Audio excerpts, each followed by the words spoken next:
Okay, 9.3.6, French Revolution, which is very much exciting. Okay. A lot of bloodshed.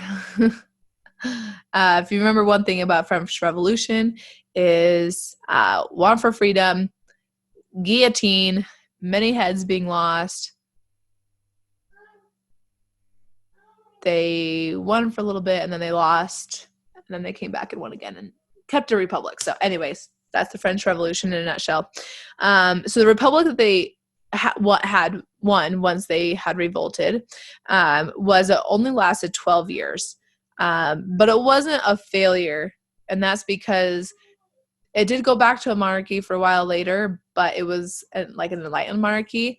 And even after it did go back to a monarchy, it shortly after that went back to a republic.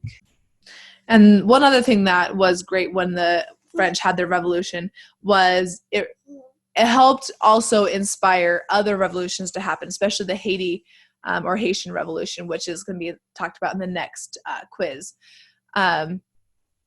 It wasn't just like a fluke that Americans won their independence. Like, it was working elsewhere too. So this was just like, I wonder if that could work, you know? So it really helped get a lot of people the revolution spirit.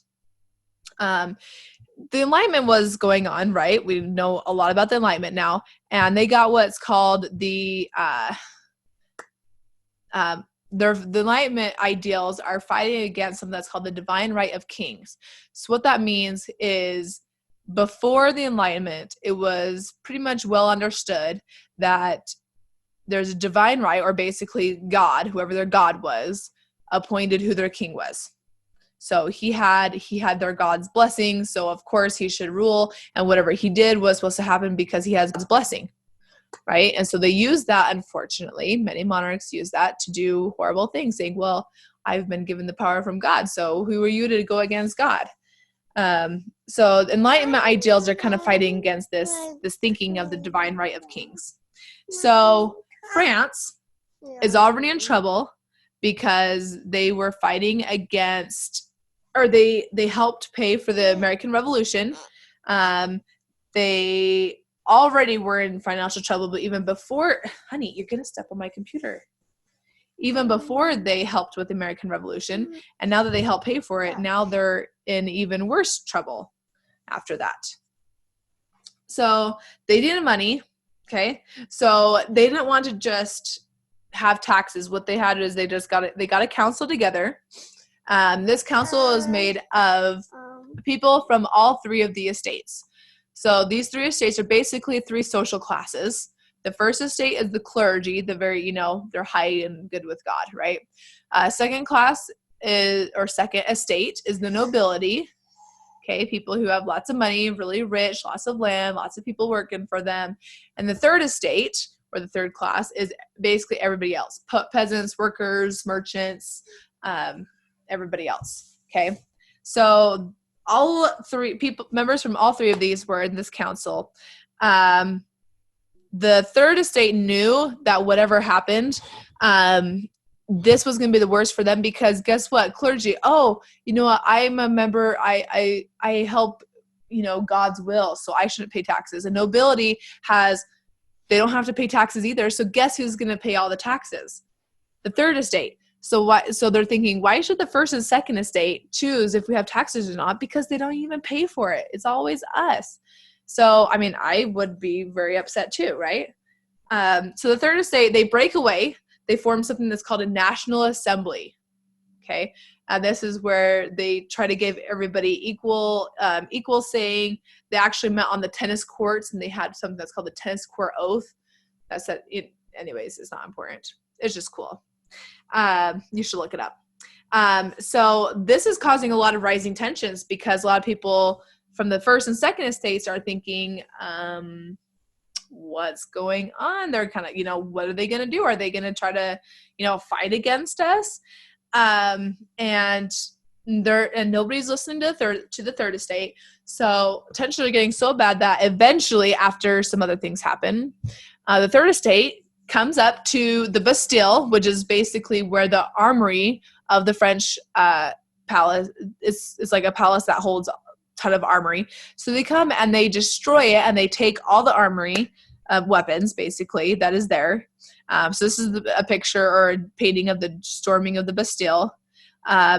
And they specifically told French monarchs that they wanted a constitution. That was their big thing. We want a constitution that tells us and you what our rights were.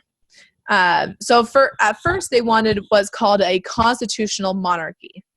Okay, they just wanted a constitution and a monarch who had less powers, but still but was still king, figurehead, if you will. But when that didn't work, they basically was like, all right, well, let's arrest the king and queen. They caught them once trying to escape, and so they brought them back here, and they executed them. They executed the king, and then later executed the queen. They figured that even if they did have a full republic, as long as the king was alive, there still is a chance that someone could say, no, you do not have the right because he is alive, the divine right kind of thing. So he's like, the only way that republic can exist, this is what Robespierre says. And he is a big guy. I'll explain why in a second. But he says this, and, so they execute them. Anyway, so Robespierre, he is a Jacobin, or basically someone who is a very radical. They want complete, no monarchy at all. They want everybody completely equal.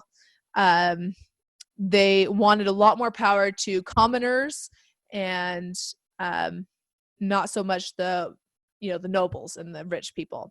So he kind of goes crazy, and after he encouraged them to kill the king and queen, he said that we should force people to become secular, which means that religion isn't involved at all. He wanted to get rid of Roman Catholicism, which was the religion of the country at the time. He said, denounce it or die. And he killed thousands and thousands of people who were rich. Honey. So basically, if you were a noble at this time and you didn't pay taxes, even if it wasn't your choice not to pay taxes, because that's just the law, you still might be killed. And if you're like, hey, Robespierre, you probably shouldn't kill all these people. Hey, guess what? You're probably going to get killed too. He killed tens of thousands of people. And this is called the Reign of Terror because he killed so many people. They even had just a cart that they would just throw bodies in. And if the family members wanted, oh, baby, you're all wrapped up here. If the family members wanted their, the person's body to bury, they're going to have to hustle up, or they're not going to get it at all. So there would be, thousands of people who would be watching this. After they were done,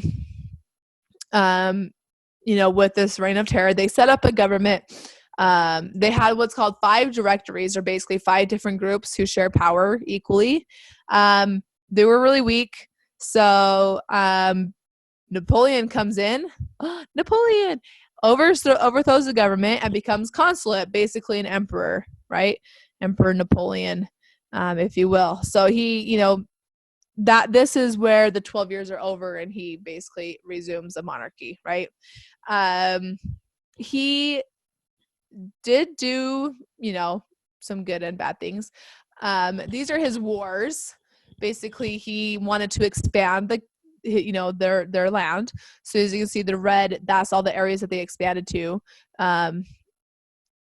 Current day France is this area right here, kind of like a line down here is current day France. Okay.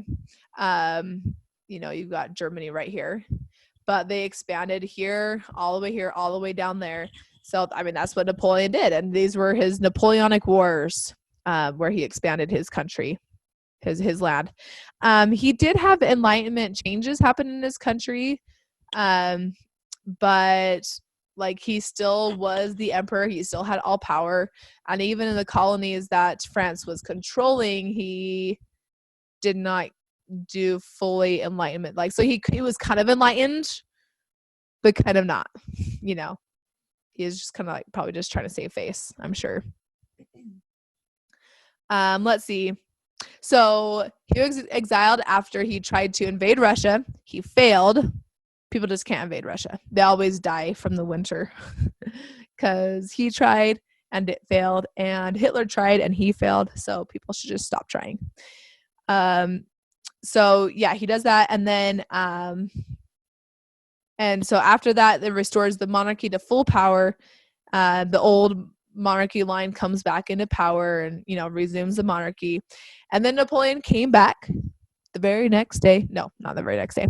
He came back. He had this second reign, and then he was exiled again, and then he didn't come back. But after this, Europe, as you can see from that map that was there, Europe kind of went crazy because there was, look at all those changes that was going on. So they decided, this is crazy. We need to sit down. So this is 1814.